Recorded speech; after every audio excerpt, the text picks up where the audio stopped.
All right, so I can see you guys as well. Philip and Roshan, how are you guys? Good to see you. Good, good. How are you? Yeah, you might be on mute, but or I can hear you now too. Excellent. Well, it's 6 on the dot, so we might as well kick off. And let me just share my slide that I prepared. So here we go. That's my presentation here. Screen monitor 1. All right. Okay, everyone. So first off, I would like to check with you guys if you can see my slide there. Yes, we can.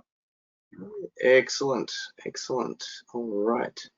Well, so let's just begin with well, how is everyone this today? Welcome to our first WVD meeting of Catch Up. It's a it's a first exciting event, exciting times. First Windows Virtual Desktop User Group. So welcome everyone. Welcome. So my name is Zane Pritkovs. I'll be your host for today. And today we'll have 2 presentations. First we'll have Roshan Yalaburgi, and second presentation with Philip Matyashevsky. Let me then first move on to our session kicking slide, guys. So video and sound check. So for our members who are joining now, I would like to see if you guys can hear us and you can see us. So in the upper right corner, there is a chat bubble on your presentation there, on your session. So if you could perhaps open this chat and just type in yes if you can hear us, can see us, that would be great, guys. So that would be great. So let's see what's coming through now. All right, yes, we can getting a lot of yeses. Excellent. Yeah, Aaron Parker, yes, Andre, excellent. Thank you, guys. Lots of yeses, so we're definitely moving forward with this. All audio and video is okay. So wonderful. So yeah, for any questions as well during the presentation, when you have any questions popping into your head and you would like to ask them, just put them in the chat box straight away during the presentations, and straight after presentations, we'll call them out during the Q&A session. I'll read them out to presenters to have them answered. And as it's going to be a pretty fast-paced session today, if we won't be able to cover all the questions during the session, then we'll certainly come back to you after the session and get all the questions answered and covered off as well, if we run out of time. So today's agenda, and yes, so introduction to our group. Well, it's first off, it's a Sydney-based group, but we kind of created it for Australia and New Zealand. And yeah, we've got 2 sessions. First one will be WVD introduction, spring update, and live demo. And there's a number of things that you will learn today from this session. The second will follow, will be WVD the easy way. Again, number of useful items that you guys will learn, and then one more final Q&A at the end and a discussion as well. Total duration we're aiming for is about 90 minutes. If people will stay around, if they would like to have a discussion, we could allow for that as well. All right, that's about me. Well, I'm in IT industry over 20 years, mostly in managed services teams and companies. I'm cloud VDI technology advocate, and try to promote cloud as much as possible as well, and enthusiast. So currently I'm a technical MD at EasyP ThinPrint Australia, and I'm also founder and community leader for the ANZ WVD group, today's first session. and also WVD for Fast Forward Azure LinkedIn group as well, and my contact details are below. Well, let's move forward. So about this group, when our team here in Australia, we've been asked a lot of questions, or we were being asked a lot of questions about WVD on Azure, and lots of customers are moving to WVD. Hence, we felt that there was a void gap that needs to be filled with a knowledge and community group as well. So when I contacted Neil and then Patrick as well, they've been forming these groups already in Europe. So we decided to form one here in Australia and New Zealand, and also covering Japan and Asia Pacific in a separate group also. So now, as it stands, WVD community, official community, is really growing. And just on the next slide, we've got already a list of groups. These are the accounts of members from a few days ago, and groups are growing daily. So there's a lot of interest at the moment. What to expect in the future? So we will meet once per month, and we will be presenting latest WVD news and hot topics. Recordings will be made available as well. So if you miss anything during these presentations, if you would like to see it again or share it with your network or friends, you'll have a chance to do that as well. And hopefully we'll have physical events that will follow sometime in Q1 2021. So we'll see how we go. Now, this community is something that that is for you. So if you guys have something to share, if you would like to present something, then this community is for you. We would like your input. There will be also some, I'll be sending out some surveys as well through the Meetup. Post this session, we'll have a survey, perhaps a few days later. We'll have a survey as to how we went on this particular session, and also the topics that you guys would like to see covered in a future sessions as well, next month or a month later. So we can communicate via the surveys. You can give us your feedback as well, or just reach out to me using the details that are in the Meetup group as well. So these are the contact details, and right, so without any further delay, we can now move to our first presentation. So let's look at, well, Roshan, that's going to be over to you now, and let me know if you getting the controls. Yes, I have the controls. I'm sharing my screen. Can you confirm if you're able to sharing? We see your screen. Awesome. Yes, we can. We're getting some thumbs up from guys here. Yep, you can see your screen. We can hear you as well. Perfect. Wonderful. Go ahead. Thank you, ladies and gentlemen, for joining today's session. Thank you for taking out time post your working hours. I understand it's past 6, so very appreciate you taking out time and joining us in this first WVD community event. My name is Roshan. I've been in the IT industry from 2008, so just finished about 10 years.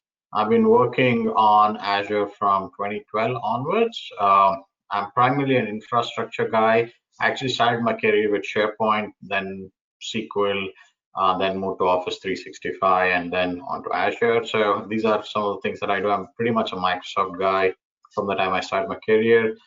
I worked with Microsoft for 5 years. I've worked with some of the gold certified partners in different regions. I worked in India, Middle East, and now in Australia. I'm also currently working with a value-added distributor based in Melbourne.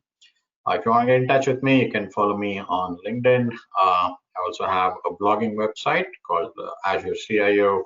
You can follow some of the blogs and articles that I write. And in today's session, the agenda is as follows. So the goal of today's session is to make sure I give you as much information as possible on Windows Virtual Desktop, the concepts, the components, how it works, what are the new features that Microsoft has introduced, and hopefully show you a sneak peek into some of the features and functionalities as well. So I have a lot to cover in the next 35 minutes. So if you have any questions, please use the chat and post your questions. I'll take the questions towards the end of my session.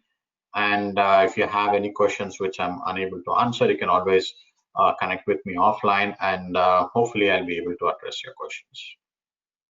So let's get started with what is Windows Virtual Desktop. So in 2018, Ignite is when Microsoft announced Desktop as a Service offering, or Windows Virtual Desktop offering. It's a feature that was possible because of the multi-session Windows 10 experience that Microsoft introduced. So Windows Virtual Desktop is built on the multi-session, multi-user, multi-session Windows 10 experience. It's a desktop as a service functionality from Azure, and it's pretty much available in most of the Microsoft regions. So Microsoft has a little over 60 plus regions today, so it's pretty much available in most of the regions. It's very, very tightly integrated with Microsoft 365. So if your customers are using, or if you as an end user are using Microsoft 365 Business Premium or a higher plan, then you could potentially use the Windows 10 license, which you get with M365 with Windows Virtual Desktop. Also, if you are a customer, or if you have customers who are using Windows 7 for application compatibility reasons, and if they want to continue to get the security updates and patches, the only way that they can officially get is if they move those Windows 7 onto Azure and use Windows Virtual Desktop there. Now, Windows Virtual Desktop, as I said, is a desktop as a service functionality, which means you would end up using virtual machines in Azure. And you can use most of the virtual machines which are there. You can use D series, N series, B series, E series, all these virtual machines. If you use N series, you will potentially get GPU enabled virtual desktop on which you could run AutoCAD, Revit, Autodesk, Creative Cloud, Adobe Creative Cloud like applications as well. Microsoft has been continuously innovating Windows Virtual Desktop, and Microsoft now has brought ARM-based deployment of Windows Virtual Desktop. So earlier, when Windows Virtual Desktop was initially released, it was more PowerShell-based deployment and management, but now Microsoft has put in a lot of effort and given you a lot of user interface-based tools and options, which we'll also see in the demonstrations.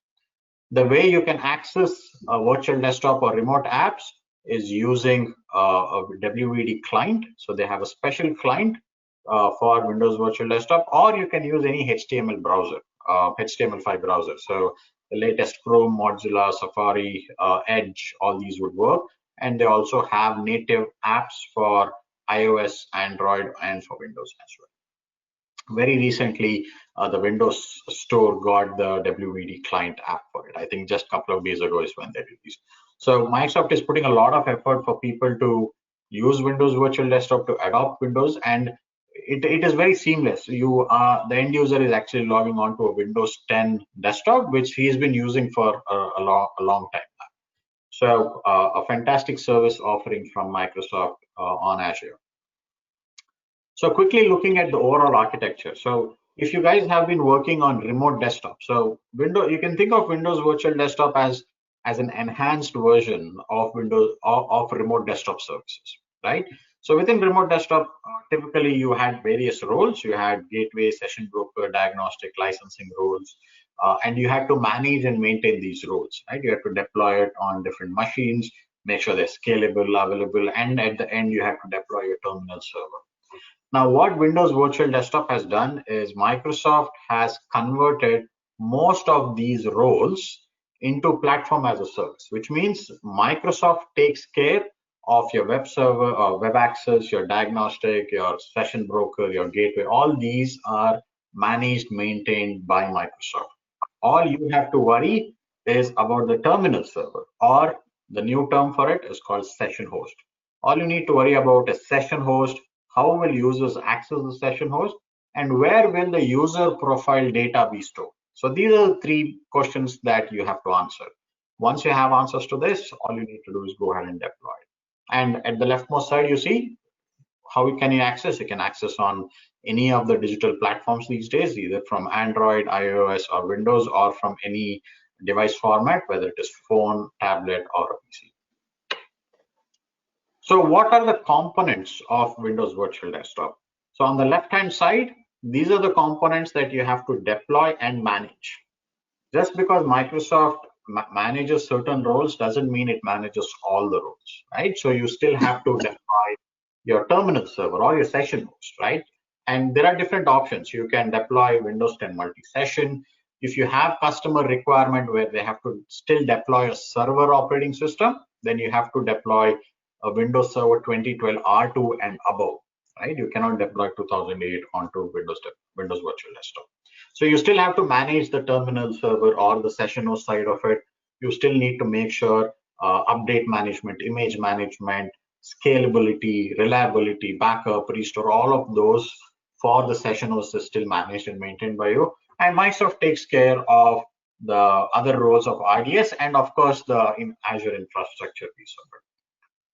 So just to summarize, what are the components you need? You definitely need an Azure subscription, right? An active Azure subscription. You need some kind of authentication mechanism. Now, Windows Virtual Desktop always works in a domain joined infrastructure. It always needs a domain to which it can talk and authenticate to. So either you use an Active Directory, which is syncing to Azure AD, or you use Active Directory domain services. You definitely need storage, right? End of the day, you still have to install applications, and applications will have to store data somewhere. So you definitely need Azure storage. You need virtual network. You also need virtual machines. Now, the last line here talks about optional components. You may or may not require site-to-site VPN. Now, a lot of scenarios, we have customers where they have on-prem Active Directory syncing to M365, and they want to now set up Windows Virtual Desktop. So the recommended way in this scenario is to set up an additional domain controller in Azure. And for this, you will require a VPN or a site-to-site VPN. And then use this additional domain controller to authenticate with Windows Virtual Desktop. Automation and logic app comes into place when you want to enable auto scaling in Windows Virtual Desktop. Azure Monitor now has scripts built for Windows Virtual Desktop. Microsoft, again, the team at Microsoft Fast Track has put in efforts in coming out with scripts that will readily give you performance information about Windows Virtual Desktop. I would always encourage you to use these scripts available from Microsoft in order to troubleshoot performance issues, blue screen issues, and identify whether it's a latency or a resource issue that you're facing. Windows Virtual Desktop still needs security, so Azure Security Center can also be used. So these are some of the components that you will have to consider. Some of them are mandatory, and the last line item are optional components. So let's deep dive into three sections or three pieces of Windows Virtual Desktop architecture. We look at authentication options. What are those? What can we configure? In which scenario should we use which option? We'll look at session host a little more detail, and we'll also look at a new technology that has embedded within Windows Virtual Desktop or has basically enhanced Windows Virtual Desktop. It's called as FSLogix. We'll see what FSLogix is and what are its storage options. So in terms of authentication options, as I said, Windows Virtual Desktop always requires a domain joined infrastructure, right? Within Azure, you can get two types of domain joined infrastructures. One, if you have a VM within which you have the Active Directory role running, that is one type of domain infrastructure. Or you can have Azure AD domain services to which you can join machines. So you will have to choose either a VM with AD role or domain services. One of these two options have to be available in order for you to go ahead and deploy Windows Virtual Desktop. Or Windows Virtual Desktop should be able to communicate with one of these two in order for it to function and work. Now, which should we use in which scenario, right? So in my experience, this is how I classify them. If you are a customer who's using M365, any plan of M365, and you're synchronizing your on-prem Active Directory to Azure using AD Connect, Azure AD Connect, then the recommended approach would be to set up an additional domain controller as a VM in Azure, and then use Windows Virtual Desktop with this additional domain controller. Now, this is a recommendation. This is one of the best practice. Can you not use your on-prem DC itself with Windows Virtual Desktop in Azure? Answer is yes, you can use it, but it is very dependent on the site-to-site VPN. So if a site-to-site VPN breaks for whatever reason, then user authentication will become an issue. So the recommended is just use a simple version, a B series or a D series machine in Azure, set up an additional domain controller on it, and then use that with Windows Virtual Desktop. That's scenario one. Scenario two, if you have a customer who's using Microsoft 365 without any Active Directory sync, he's directly created users on the cloud users, right?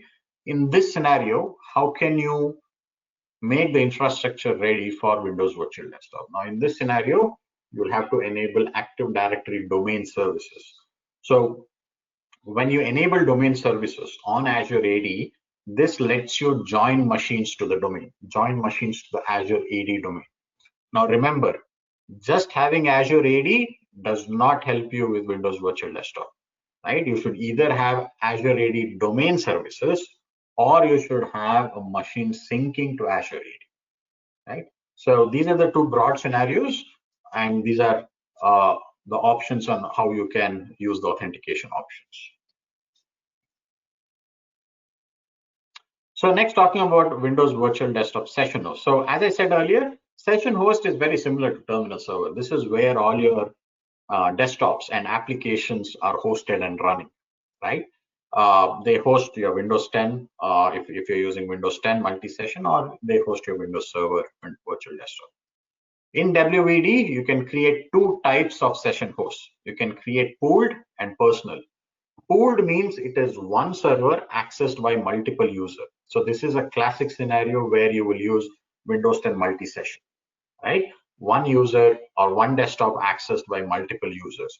And use cases are several. You can have applications like Meetup, which uses client-server architecture. You have all the clients installed on the Windows 10 desktop, and let's say another server where your SQL server is hosted, right?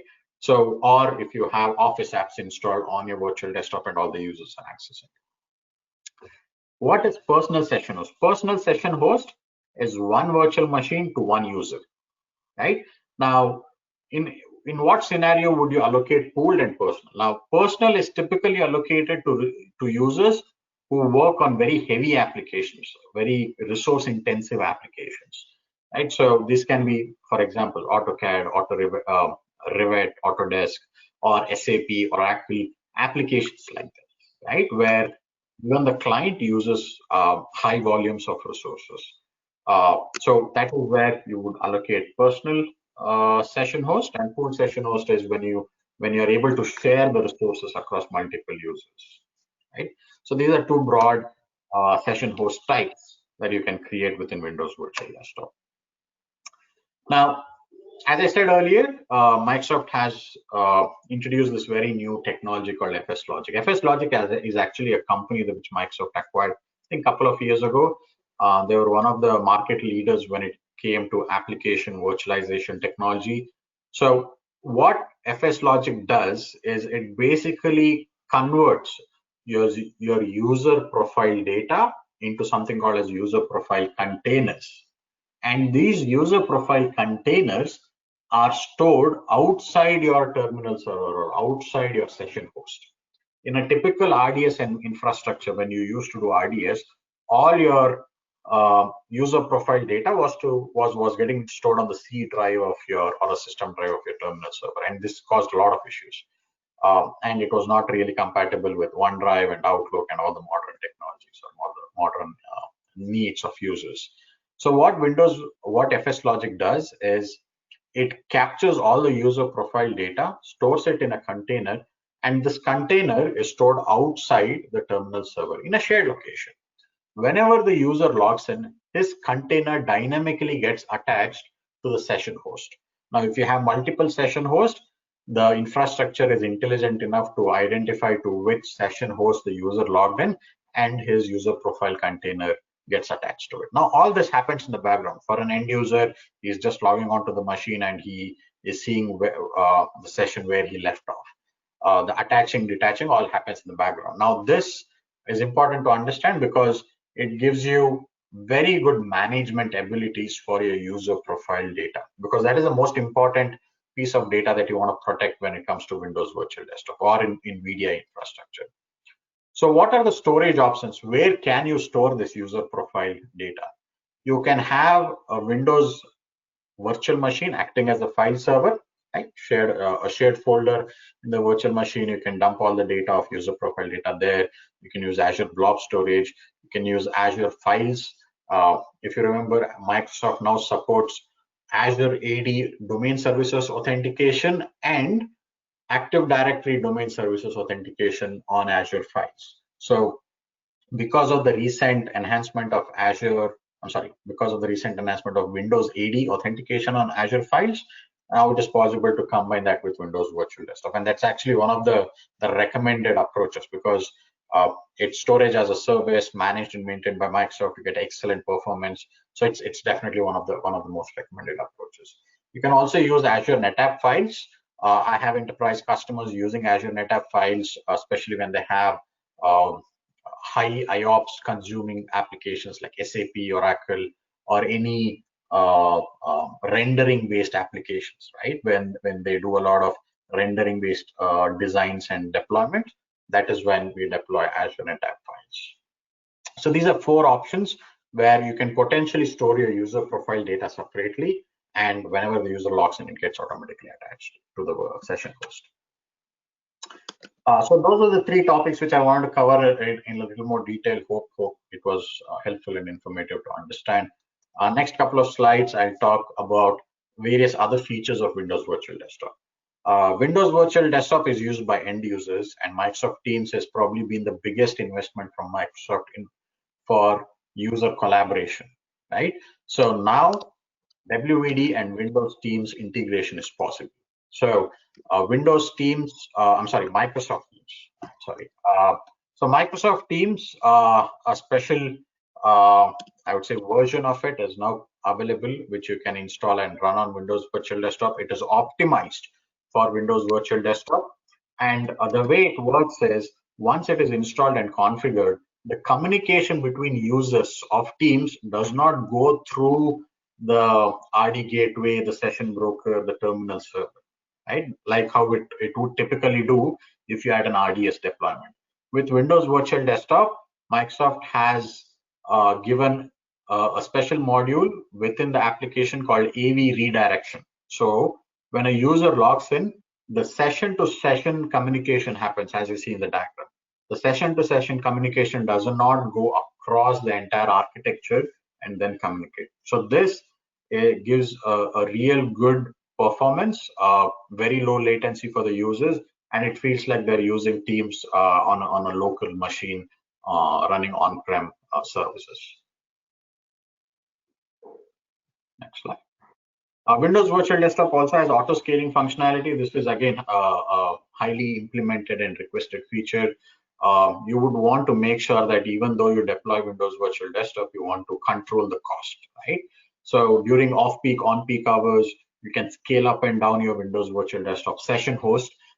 You can also scale up and scale down based on the number of users logging in and logging out.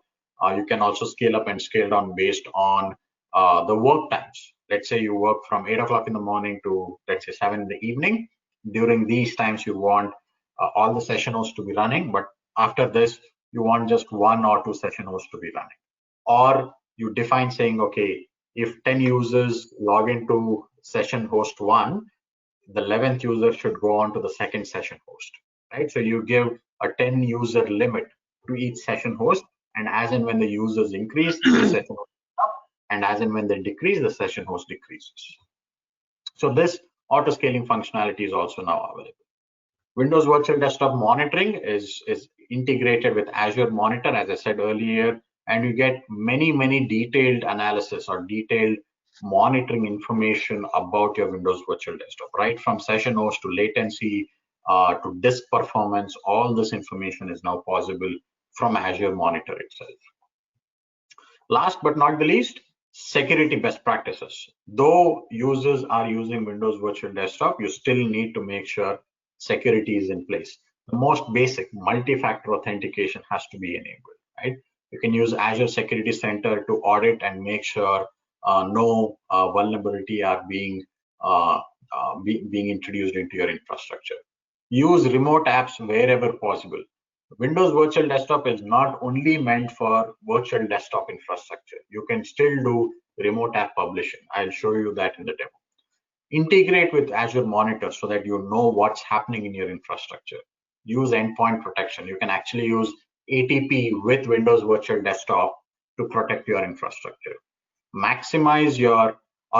Establish inactive and disconnection policies through group policies. It is very important to define your inactive times, because if a user just locks his PC and goes for Windows Virtual Desktop, it is still an active session, right? So you have to define through group policies what is the inactive time and after how much time should you enforce the disconnection, right? So these are some of the best practices that I would recommend you to use in Windows Virtual Desktop.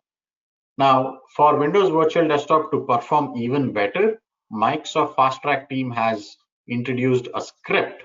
This is the GitHub script, and this script helps you deactivate default services which you don't use within your Windows Virtual Desktop or you don't need. For example, Skype by default is enabled, Media Player is by default enabled, and there are several services that are enabled by default in Windows 10 operating system. So what this tool does is it actually optimizes the image and makes it much more ready or much more performance. It improves the performance of the session host to a much better level. So I've taken some snapshots. If you see, before optimization, I had 189 threads, 189 processors and more than 2000 threads running. Now, after optimization, my thread count and process count is reduced, right? It's a simple script. I would definitely recommend you to run it.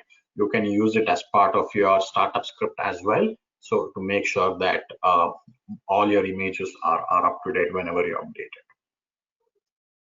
Okay, so these are some resources that I have for each of the topic. All these resources will definitely help you gain more insight into whatever I've discussed so far. Again, the material of the presentation will be shared after the session, so I'd appreciate you go through it. All the materials will definitely be very helpful in order to implement a good Windows Virtual Desktop infrastructure. So let's jump on to the demo. Zane, can you tell me if I'm doing good on time?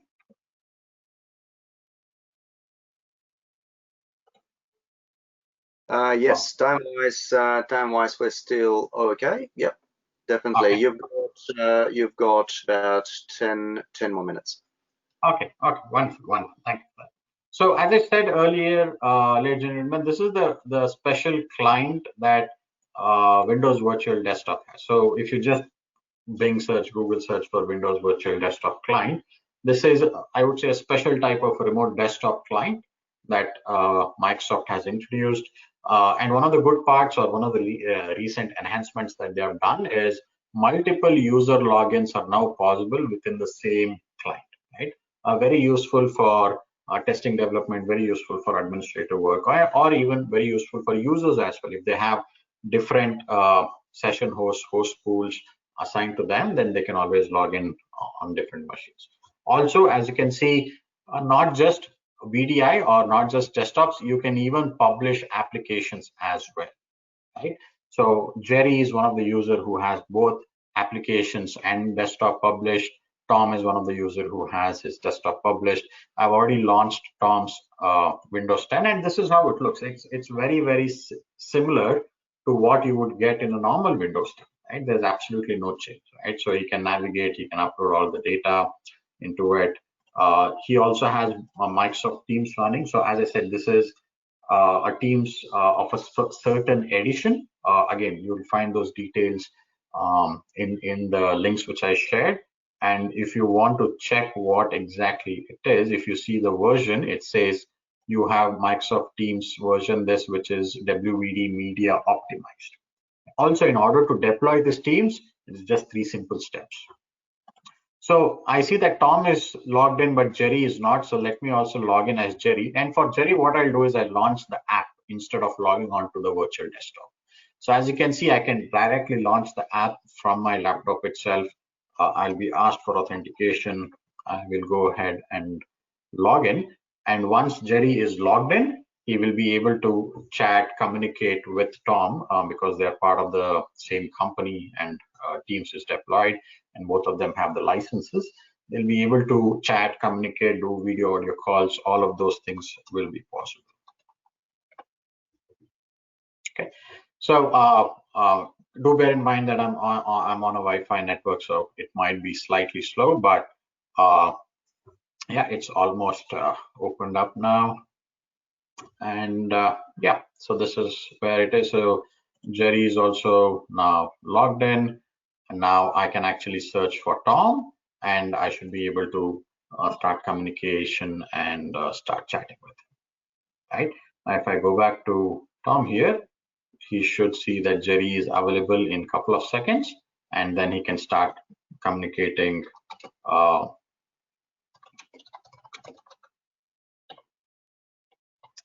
Is going fine, and it should appear. As you can see, the pop-up came up just for Jerry right now. Right. So in this way, the communication chat would work. Audio video call will also start happening. And as you can see, this is between a client, a remote app, and a virtual desktop Teams. Right. So it's very seamless. It just continues to work. Also, I quickly wanted to show you some of the features in the Azure portal as well. So if you can see, Microsoft has introduced this Spring update within the Azure portal. Now I can actually click on Windows Virtual Desktop and pretty much set up the entire infrastructure without writing any scripts or using any PowerShell. So I can say create a new host pool, select a resource group, give it a host name, select the location. Now do remember, the location is only for metadata information, not for user data. You might get this request from your end users or from other customers saying, what is this metadata? It is only the what is this information? It is only metadata, which means it is basically Microsoft is making a note saying, okay, this subscription has WVD running. That's it. There's no user data in it. Validation is also very important for enterprise customers. As I said, Microsoft keeps innovating a lot of things on Windows Virtual Desktop. Right now, you want to test and try the new features which Microsoft brought in before you actually push it to production. So Microsoft first pushes this updates of WVD into validation environment. So if you create a validation environment, you can try and test the new features, and if it works, then you can move that to production. So for production, do not create a validation environment. Here you can create pooled or personal, the one that I explained. Under pooled, you can see the maximum limit, and let's say 10. Load balancing algorithm is also very, very unique. If you choose breadth first, then user request is distributed across all the session hosts. If you say depth first, then the 10 users will first go to session 1, and then 11th will go to the session 2. From 11 to 20 will go to session 2, and 21 to 30 will go to session 3. So 10 users. So once the session 1 is filled, then it goes, or once the session 1 meets its limit, session limit, then it goes to session 2. So of course, depth first is always recommended. Click next. You can create virtual machine. So this is your session host. This is your terminal server that you're creating. Now here you can see you get all the regions. Right? Australia East. You can select any sized virtual machine. So I can even select B series, D series. I can even go to N series virtual machine if I say see all sizes, and even create a virtual machine with graphics card enabled in it. Right? Or any of these virtual machines are available. I can give the number of VMs as 2. So this is the number of session hosts. Give a session host prefix. I'd say WVD community com1, right? Community 1. Images, choose the latest for the Teams. The demo which I showed for the Teams to work, you have to run it on Windows 10 version 2004, and Microsoft 365 apps is the new name for Office 365 Pro Plus. Choose the operating system disk as premium, that's the best performance. Now this is where the network, now this is very important. This network should have your domain controller or your domain services. Only then your Windows Virtual Desktop can communicate to it, right? So make sure you create a network, or make sure your WVD is connected to the network where either the virtual machine with AD is running or your domain services, Azure AD domain services network is available, right? Make sure you select that network here. So my network is correct. Here you mention your credentials to join to the domain, right? So here I'll go ahead and type in my credential. So this is my domain called virtual solution, and I have a global admin. So VSGA is virtual solution global admin. I give it a password.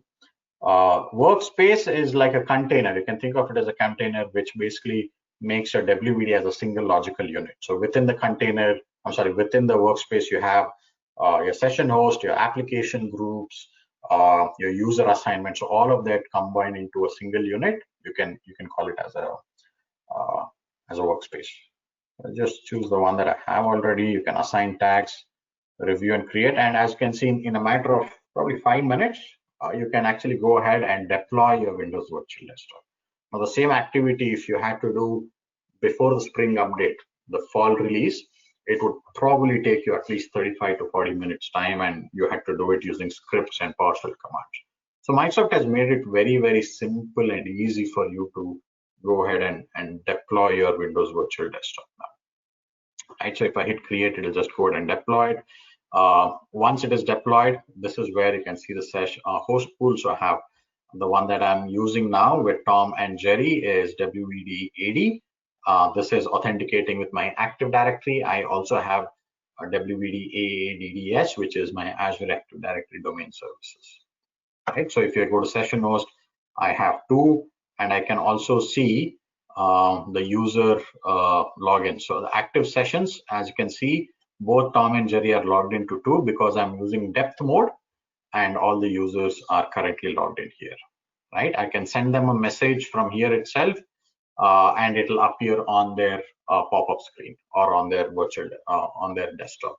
So even in terms of administration, a lot of enhancement is done, especially when you want to take out this VM for maintenance. You can send them a message, change it to drain mode. So drain mode means no new connections will be possible for this particular session or for this particular session host.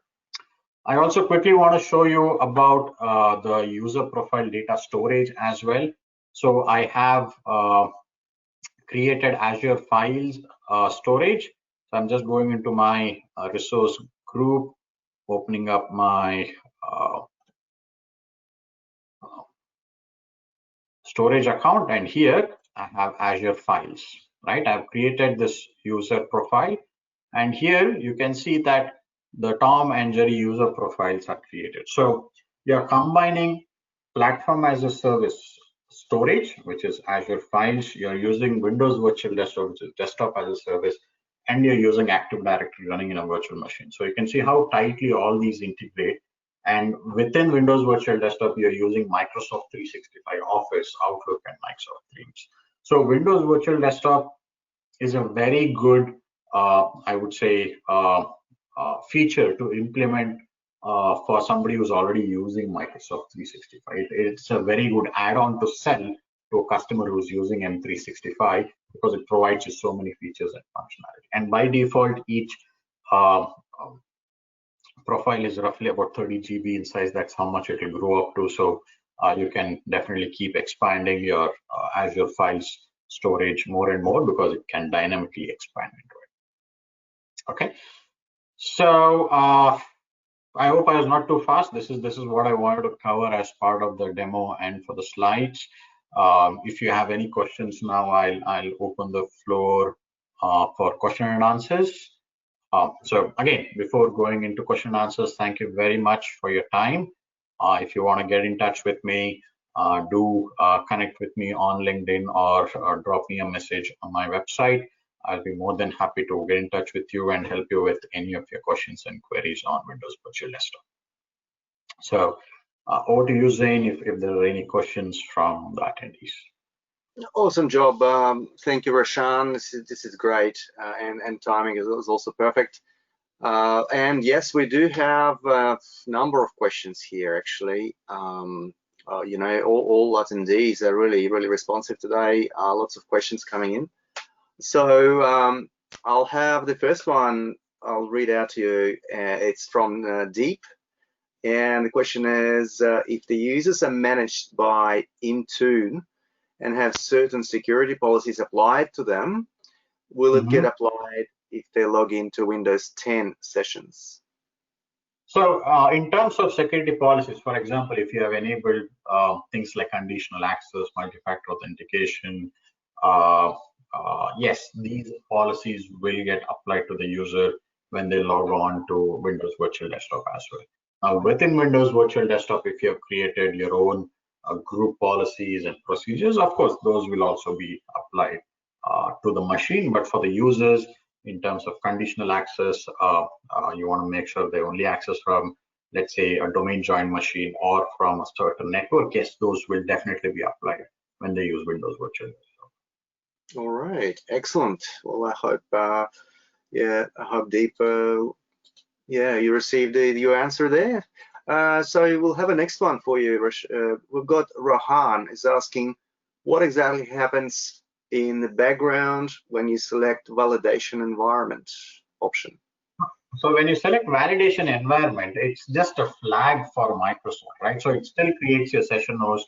It still creates the same workspace. Everything happens the same, but it's just a flag to Microsoft saying that, okay, this is a validation environment. And let's say tomorrow Microsoft comes out with a new add-in feature for WVD. Let's say they say that now you can monitor WVD right from the WVD portal itself, not from Azure Monitor, but from the WVD space itself.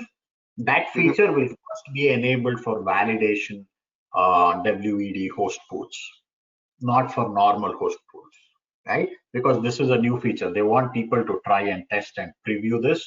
And once they get good feedback, once the bugs are fixed, then they release it to the production.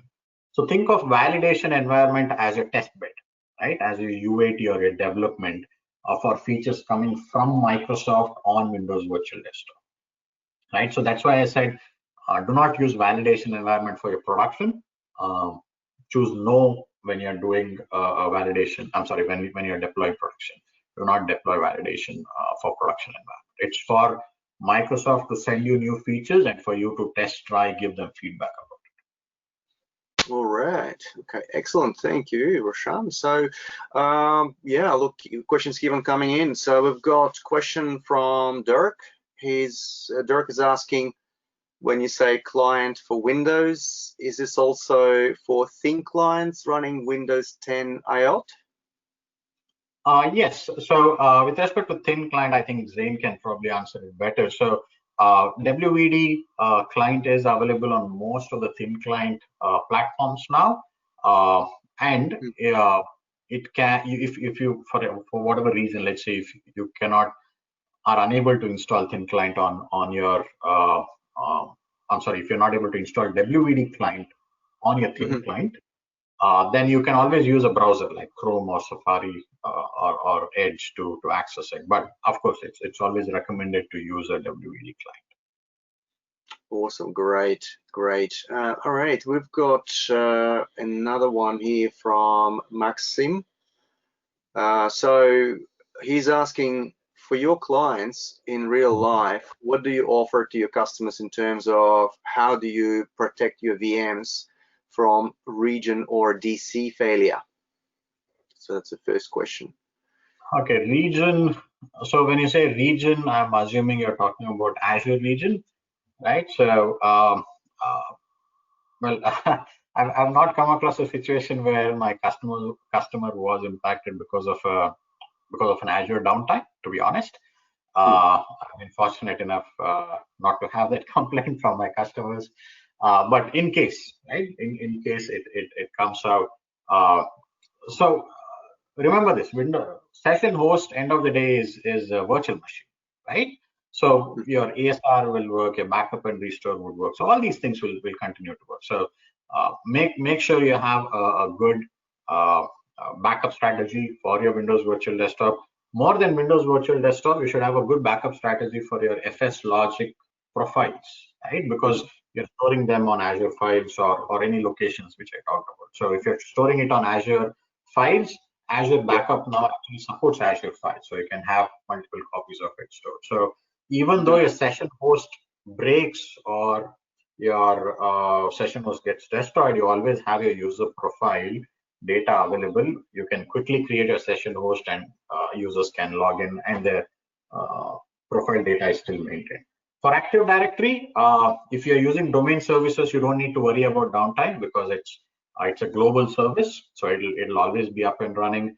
If you're deployed it on a virtual machine, then yes, you should think of having a good strategy for disaster recovery. So have multiple machine or in another region, you can definitely think of reasons like that. Okay, thank you, Roshan. And we've got questions keep on coming. Another one from Dirk.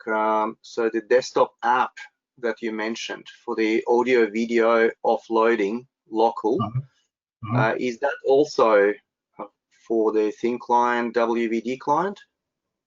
Yes. So if you go through the resources which I've mentioned, and if you go through this article about MS Teams on WVD, you'll get all the details. There's a small WebSocket that Microsoft has released, an MSI. So there are certain prerequisites that you have to install and configure before you install Teams, right? So which is the WebSocket, which eventually gives you the AV redirection. And this software is installed on the session host, right? Not on your local client. So it is installed in the Windows 10 session host. So before you install, there are certain prerequisites. Go through this article. I'm sure it'll answer your question about AV redirection. Nice. Yeah, thank you, Roshan. And probably the final question here. So also from Derek, when autoscaling is being used, Azure will shut down hosts when they're not needed. And is this done based on the time of the day? If so, what happens if there is still a user logged in to that specific host? Okay, so there are two parts, right? Does it happen during the time? Now you can define it, right? So you can define auto scaling, scale up, scale down based on users per core or users per machine, or based on time. If you say that my auto scaling is based on time, 9 to 6. So between 9 to 6, 3 session hosts should be running, and after 6 or before 9, only 1 session host should be running. So in this scenario, what happens? At 6:01, the user who is logged in, he'll get a pop-up message, and this you can automate this, right? It will get a pop-up message saying, please log off. You have 5 minutes to save your data or your work, and after 5 minutes, it'll log him out. But if the user still wants to continue to work, he can log back in. And what happens in the background is the session host, which will continue to run after 6:01, he will log back into that particular user, into that particular machine, right? Now, in another scenario, at 6:01, let's say everybody went home, but they just logged the machine and they not actually log off from WVD. What happens in that scenario is it will wait. So this is where you have to define your group policies, right? Inactive time and disconnection policies. So you have to say that if the user is inactive for 30 minutes, then send him a message, and after 10 more minutes, disconnect his connection, right? So you can combine all this and make sure your auto scaling is working perfectly. If you have further questions, always please contact me, and I'll be more than happy to give you more details of how you can configure. There are scripts available already for it, which you can use and implement it. Excellent. Thank you, Roshan. And thank you, guys, to everyone who's been asking questions. We probably won't be able to cover everything. Actually, we had so many, and we're a little bit running out of time for this particular part for presentation 1. So thank you so much again, Roshan and all participants. We will now move on to next presenter, to Philip, for the part 2. And any questions which were unanswered, we will get them covered offline. So one of the guys, well, Roshan, will come back to you guys with further answers as well. So without any further delay, we'll have Philip online, and hopefully you have the screen that you can share now with us. Yes, Zane. Thank you. I can see the sharing option. Great. Yes, we can see your screen, Philip. It's coming through fine. And Okay, your sound too, Grasso. All right. So look, just a quick intro. Yeah, we don't have much time to talk about myself, and a little bit of technical entertainment in front of us. I'm hoping that you are having your dinner in front of the screen, and I'm not the guy standing between you and your dinner right now. My name is Philip Matyashevsky. I'm solution architect. I'm focusing on Microsoft Azure and modern workplace. I work for Tech Data, a distributor, and I promise you that deploying and managing WVD is much easier than pronouncing my last name. Zane did a great job, but not many people can pronounce it. So WVD is easier than my last name. Let me kick off with a quick overview what I want to cover, right? I think that to get to easy deployment, easy management, it has to come from your architecture, right? It has to be simplified, it has to be optimized, etc. And thank you, Roshan. Nice coverage, nice structured approach, a lot of good details for people who are new to WVD. But I'm hoping that I will add value not only for newbies, but also for those who already tried things, who already maybe did a deployment or two, but haven't seen or sort of combined all the information yet, right? I will show you how it is possible to quickly estimate cost and real life cost just in a few clicks. I will also share amazing magic tooling that helps to deploy and manage WVD as well. WVD easy, remember. And also deployment automation options. We will cover that quickly. I don't have much time, so without further ado, let me start the technical entertainment that I promised. So this is the Azure subscription I have. Look, I've done the first step. I have cheated a little bit just to fit it in this format. So I'm just refreshing to show you that there are no WVD related resources in this resource group. I have few sort of prep resources ready. And let me kick off this pipeline in Azure Dev. By the way, this is WVD Quick Start that was recently released by Microsoft Friends. It is amazing for you to set up a POC, to run some kind of demo environment, and adapt it to your production because it's fully configurable. It's a dev, it's brilliant. Okay, so I'll move this aside and we'll come back to it a little bit later. So if we move to that simplified and optimized architecture, I was appalled when I initially saw this as a recommended architecture by Microsoft. It's like, all-encompassing, and I'm hoping that you will say, oh, that looks a little bit messy. And, we have IIS everywhere, IIS for the main controller. People were suggested to build file server clusters, storage spaces, directs, you name it. Obviously, we have to run IIS for session hosts, but there was that requirement for VPN gateway if you're running the main controller. And this is where I do disagree with Roshan, because even if you have the main controller synchronizing with Azure AD, you don't have to deploy ADC in Azure. If you don't have the main controller presence in Azure yet, you don't have to deploy it. You can set up use your current setup, your on-prem AD synchronizing with Azure AD, and you can deploy Azure ADDS off that. So you'll have automatic synchronization of user accounts directly into your WVD environment. So you don't need that domain controller.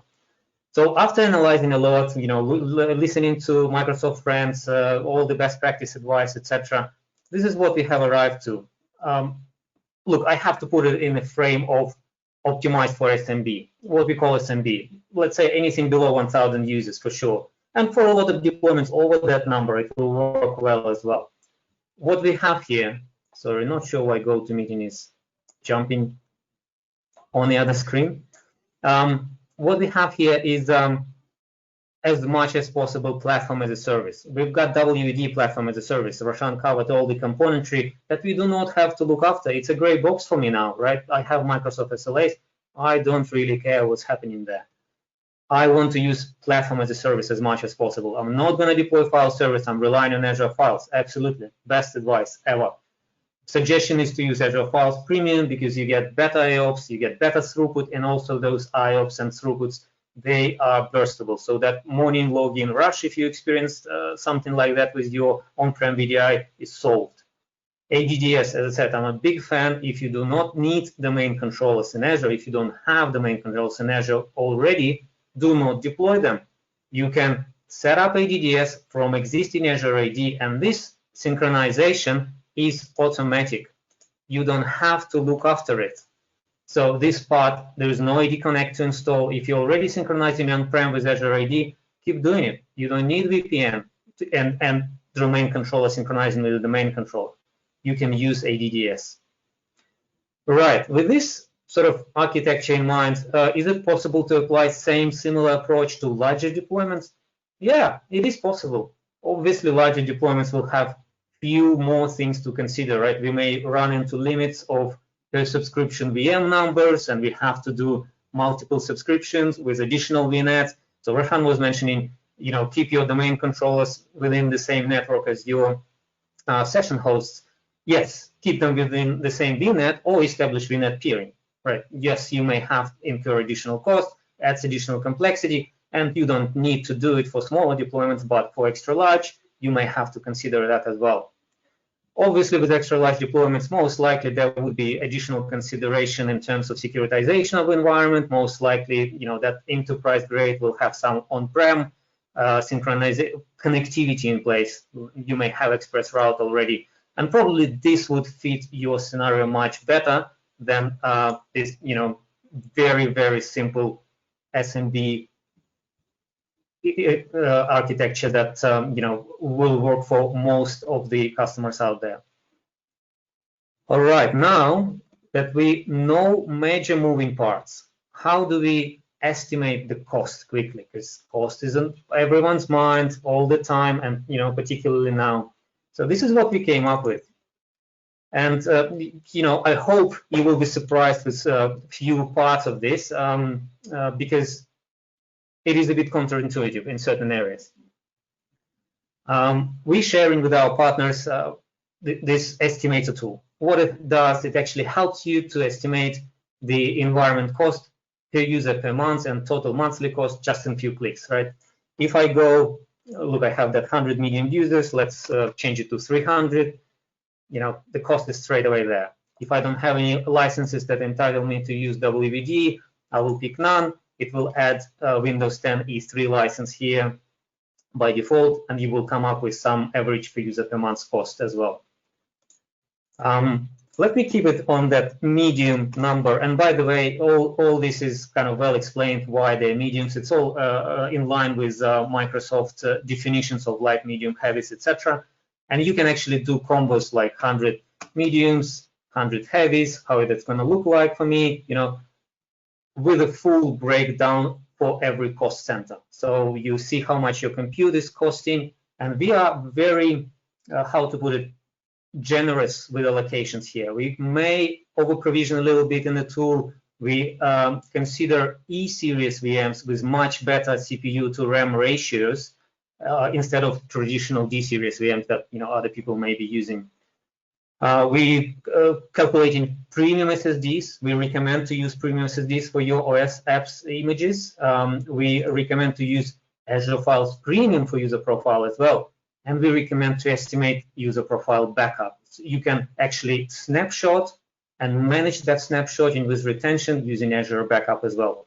So we're actually factoring in all those cost centers that are somewhat hidden and not that, you know, straightforward for some of the people who are starting with WVD. Bandwidth, we're estimating approximately 400 megabytes per user per day on average, 21.5 work days. Real life, you got to run a POC. Okay, if you have users heavily using media content, watching YouTube videos all day, this is going to change, right? But this is the kind of industry average that seems to be working well for the customers that we've deployed solutions with. ADDS, big fan again. We factoring in standard below 300 users, and we recommend enterprise version for over 300 seats. And licensing component will come into play if you don't have any licenses, right?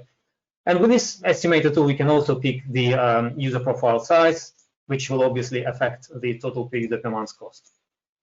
Now, interesting part, and maybe counterintuitive. I'm hoping it is for some of you. We hosting compute component, which, as you can see, significant cost center, probably 60+% in most of the deployment. We recommend to use reserved instances and not worry about autoscaling, draining cost of users, sending them those messages, and I'll show you why. For a lot of smaller deployments, let me just bring another screen across.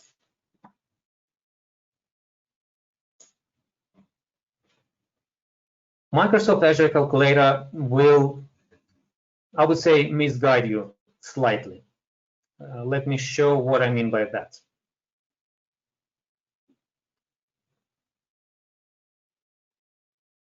Sorry, it takes a bit of time to log in. For whatever reason, my session has expired.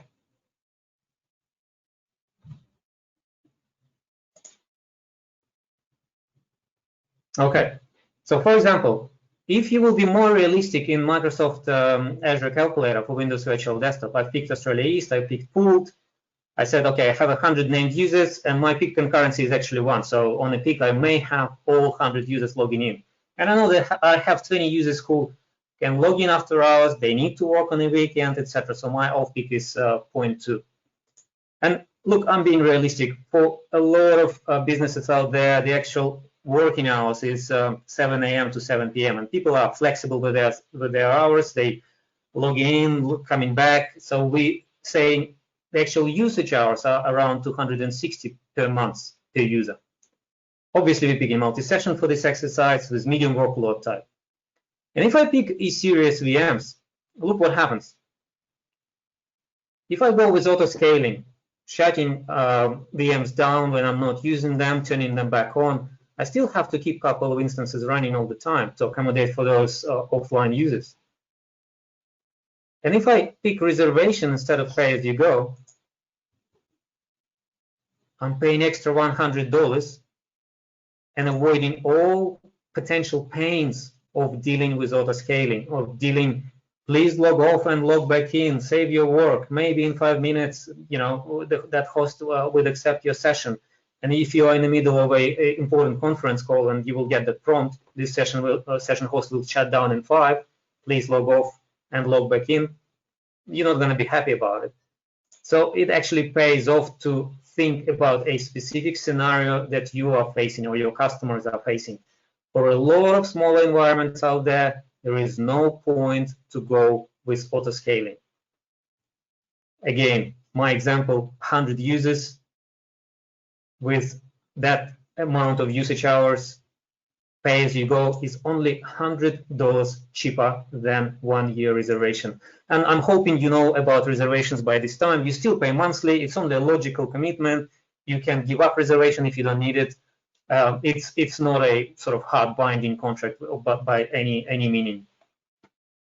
Okay, so I'm hoping this is helpful. I'm hoping you get a better idea of cost as well, especially if you are new to it. So let's say back to this example, I have 100 users with 2 user per vCPU requirement, and I have another 100 in the same organization with 4 user per vCPU requirement. And as you can see, my average cost of the infra, including all the features listed here, is still under $30 per user per month.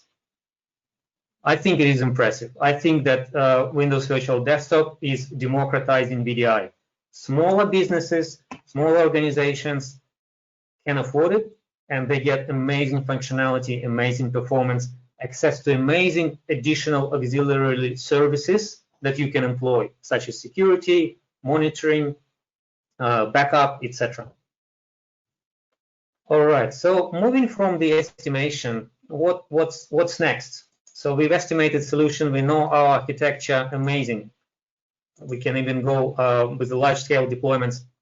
How are we going to deploy and manage it going forward? So what I have discovered that one of the Microsoft MVPs, Marcel Müller from Chicago, he's a German guy and he's brilliant.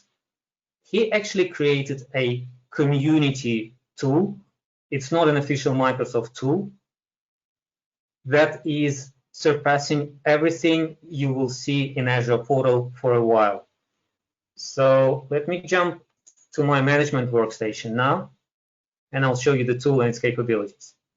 And similar as I've done with that automation deployment earlier, let me do one thing first. I will kick off a session host rollout, and you will see how long it's going to take me to roll out 2 session hosts from an image template. So I'm picking existing image template, and this tool actually allows you to completely switch to image-based management. Your session hosts becoming cattle, not pets.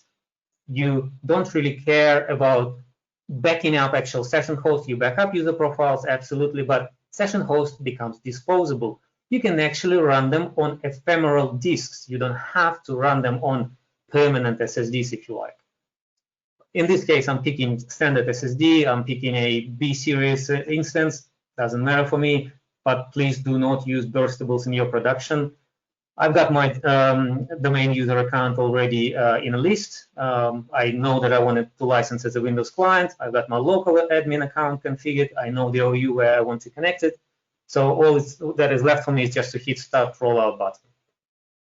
We will get back to the rollout later. Let me show you some of the capabilities of the tool. Once again, I'm not affiliated directly with the tool in any shape or form. I'm just a big fan of it. I've been using it since March, and there is a continuous improvement that Marcel and his team puts into it. It's getting better. It actually has a MSP-friendly version if you have to manage multiple customers. It is amazing. So right now, I have one user logged in.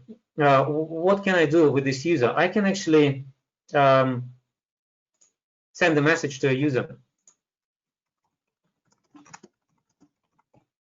And I'll be cheeky here. I'm going to say, please do not log off, right? We are running our eyes. It's a small environment. I don't need to log off. If my management workstation, where this tool is running, has access to private IPs of session hosts, I can actually mirror the user session. So like you do shadowing with Citrix, you can actually do user session mirroring. So I can actually connect with my local admin account or account from a specific group that are permitted to manage user sessions, connect to that user. User will get a prompt, accept it, and actually I can interact with their desktop directly from the tool. When it comes to user management and application management, so I'll give you an example. If I have an app, I can actually add and remove additional applications, or I can do user assignments from here.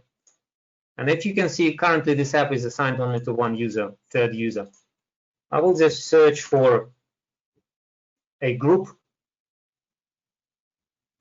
That's a test user group that our brilliant automation should plug into. And I will actually allow this application for that group as well. That's it. That's how you assign the app. It's that easy. Same is applicable to full desktop. Same is applicable to any other application that you create. If you want to create or add additional application group, it's that easy. You just go, give it a name,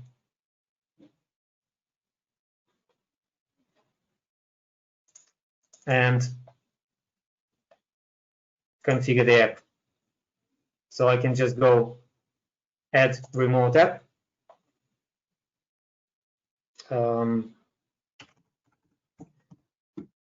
Picking something simple.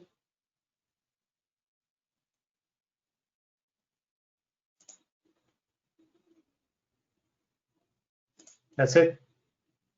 if you have that app installed on your machine where you are, you can literally browse to it, pick an executable from there, and that app is configured. That's all you need to do, really. So if we go back to the logs here, you would actually get details on what's going on behind the scenes. This tool is fully based on APIs and PowerShell. So tool is not officially supported by Microsoft, but all the PowerShell and APIs that it is based on are supported. So if you have issues on Azure side, you are still supported. As you can see, that deployment that I kicked off earlier is progressing nicely. So it is building VM right now, so maybe not ready just yet. What I will do in the meantime, I will just log in as another user and show you how that will look like in terms of a session host and a user list in the app. So let me try and log in with additional account.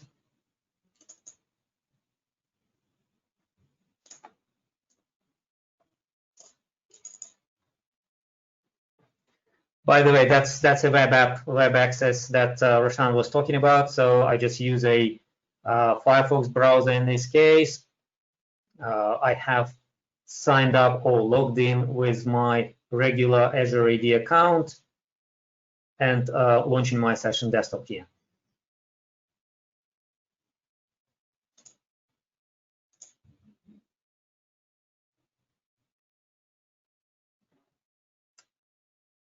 Takes a while, and my excuse for it is that my resources are actually in Singapore. Sorry, I'm a regional guy. I'm not sure if that additional latency plays any part here, but okay, that's right. So I probably need to re-authenticate it.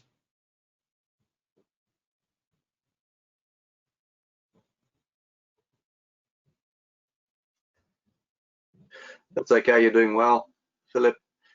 So, yeah, you still got. Just trying to compress things, and sometimes when you compressing, and we all love live demos, right? It's yeah, sometimes it's entertaining. Okay. So that second user is logged in. I should be able to see that user in a tool as well.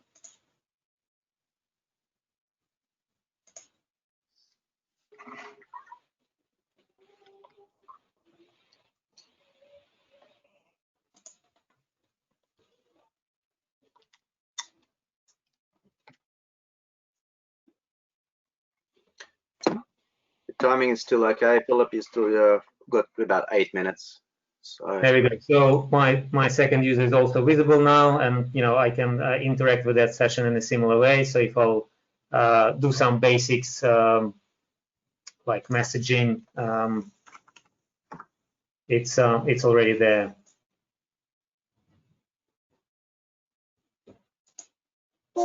So that's my message from my IT department test, okay, and my teams are loading in the background, and that's your HTML client in the Firefox.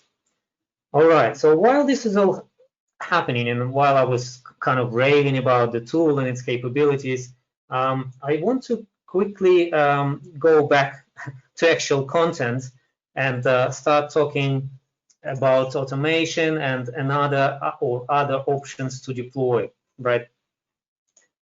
And I'm hoping that deployment that I've kicked off at the beginning of this session will actually support this.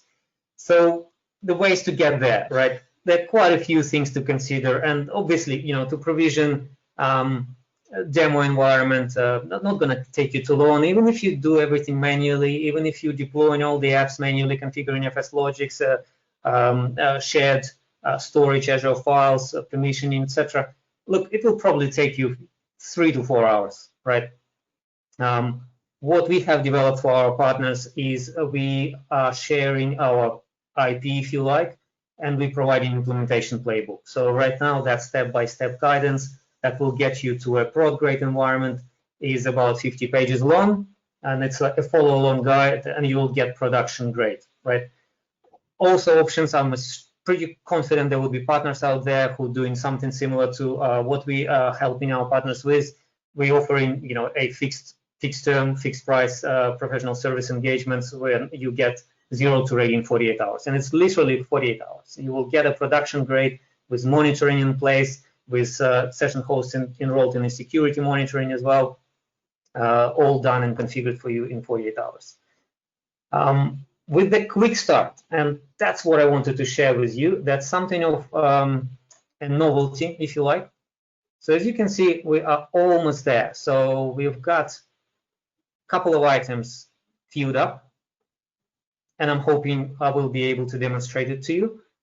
This is just a GitHub repository developed by one of the Microsoft friends who creates this great Azure Dev pipelines with proper repositories, fully configurable, that allows you to build your custom, repeatable, automated WVD solutions.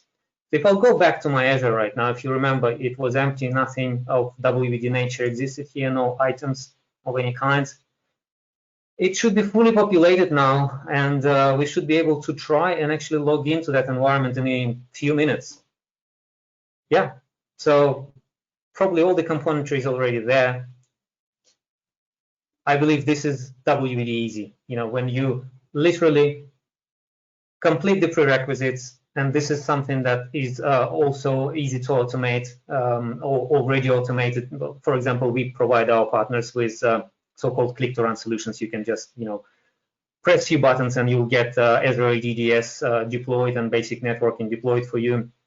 And then you run this WVD quick start, and your environment is ready to go.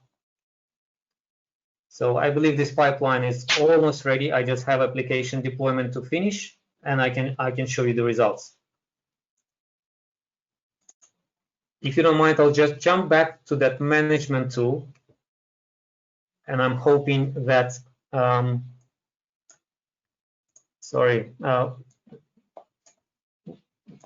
this GoToMeeting is quite interesting for people who use the Teams.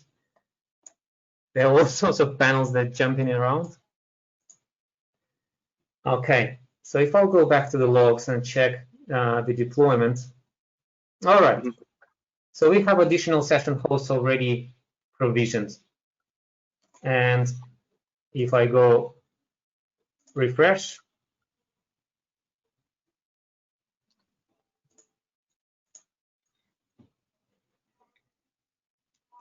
we've just deployed 2 session hosts while I was talking about the tool, the capabilities, Azure pipelines, etc. We've deployed 2 session hosts in no time. And this tool also makes it extremely easy to manage your golden images. So I have an VM that is my reference VM. This is the one I configure. I install Teams, I configure Teams to the level where we want them to be in terms of video redirection, for example. We assign and configure all the local policy, we do the patching, we do new apps, and we save it as a new image. And once you're ready, all you do is you just go create a template image from this VM. You don't have to script anything. I think it's brilliant. I believe this is WVD the easy way. So you can change your management patterns. Instead of doing a CCMs or any kind of updates management on your session host, you can literally destroy them and redeploy from a new updated image, fully verified, tested by you, and that will take you minutes. As you have seen, I've deployed 2 session hosts literally in 10 minutes or thereabouts. So the final point, I guess, is to allow that pipeline to finish, and now it is finished. And let me try and sign in with that test user account that pipeline has created. I've cut some corners, so I know the test user account. I've grabbed the password for it already. So let me try and log in here. Yeah, it obviously timed out.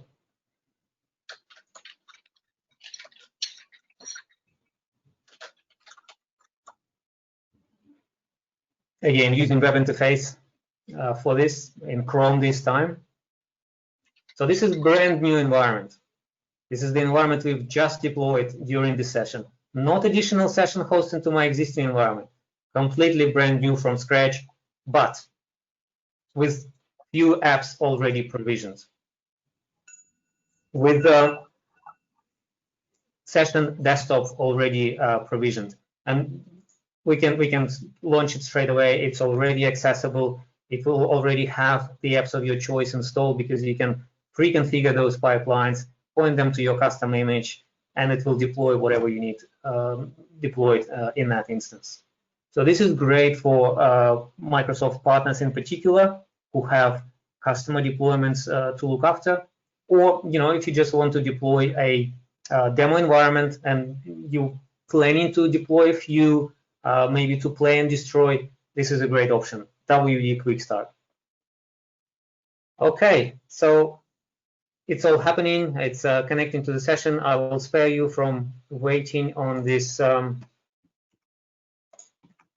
waiting dots.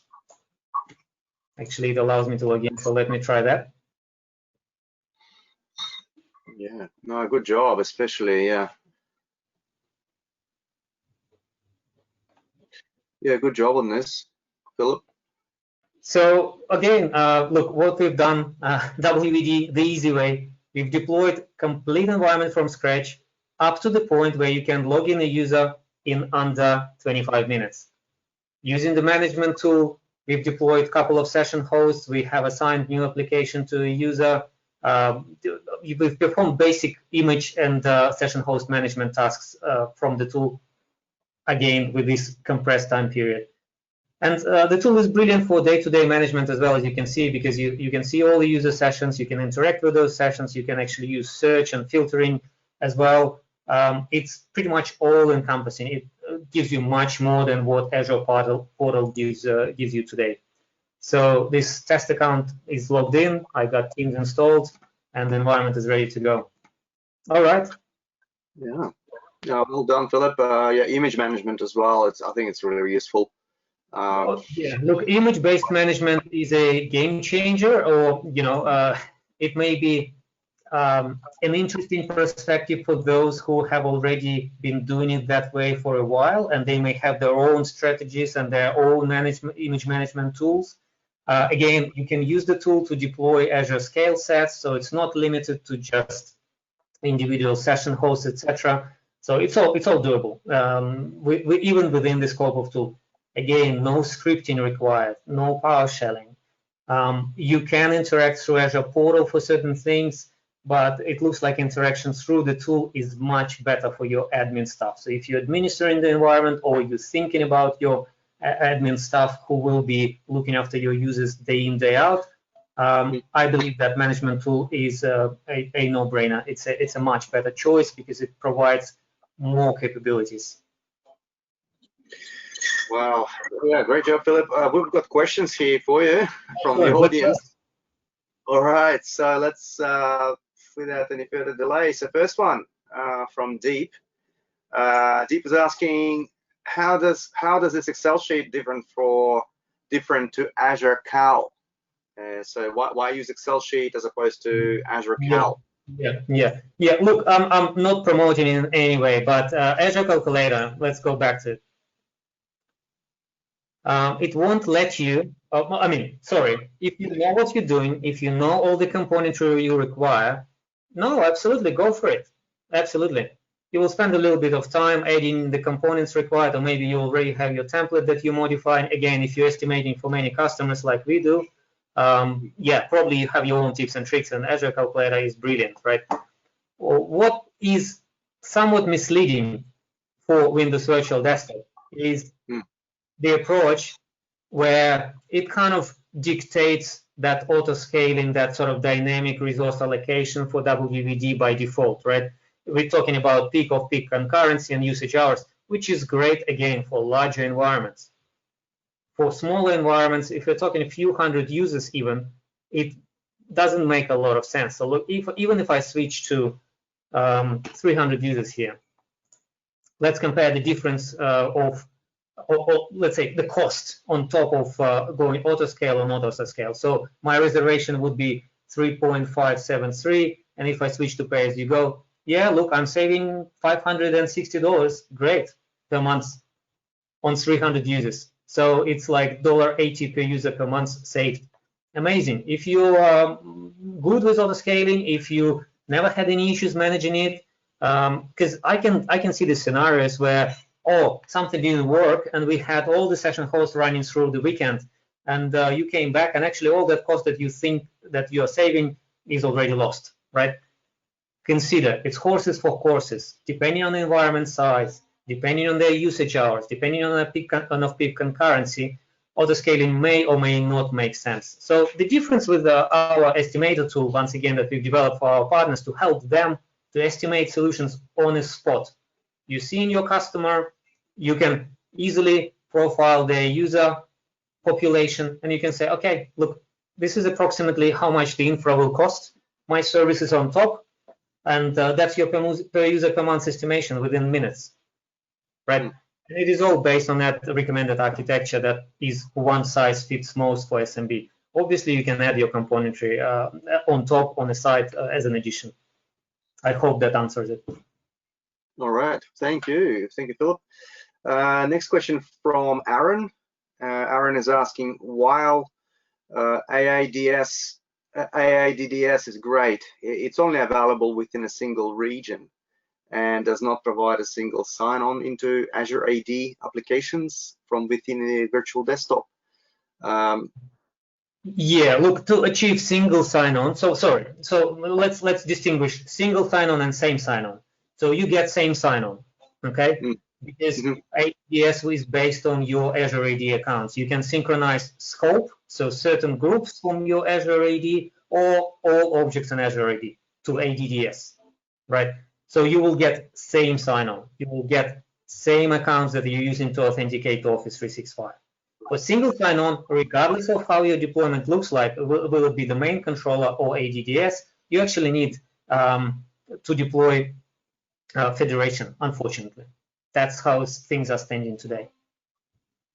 So for true single sign-on, federation would still be necessary. Same sign-on, both options work.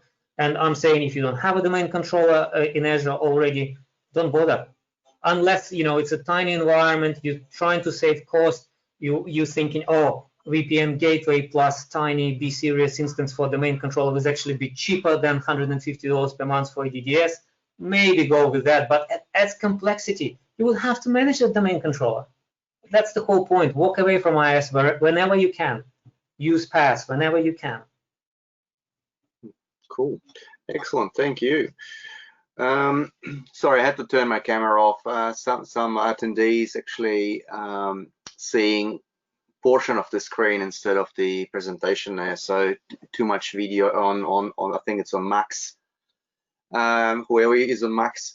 And I suppose the last question, perhaps, because we're kind of running out of time, but you guys, if you're happy to hang out, we'll have a few questions more here to answer. So one more question from Maxim. Is your tool similar to official Windows Virtual Desktop cost solution calculator or configuration.excel sheet? Oh, I believe, Maxim, you're referring to a very old thing that came out from Microsoft that was promoting NetApp files by default. It's been like 8 or 12 months old, which is ancient in WVD space because things are changing so rapidly. Yes, it is very different. It is very different. Look, I'll bring it up again. So what it does is estimate solution for this, SMB. We call it SMB, but literally, you can throw thousands of users on this similar architecture, and it will cope. It estimates for this, right? Relying on PaaS services as much as possible. And as I mentioned earlier, we are generous in terms of resources behind this, right? User profile storage is premium, OS at disk are premium, VMs are E-series with more RAM. So we have 16 GB RAM for vCPU instances, for example. So you get much higher average per user RAM allocation, etc. And it is, yes, it is very, very different from that Excel spreadsheet kind of detailed estimation that is 12 months old from Microsoft. All right. Okay. Well, Maxim, I hope that answers your question. And I think that's probably just a final one here from Deep again. So what sort of information is this is so-called tool stores? So Deep was referring to a tool that you were demonstrating earlier.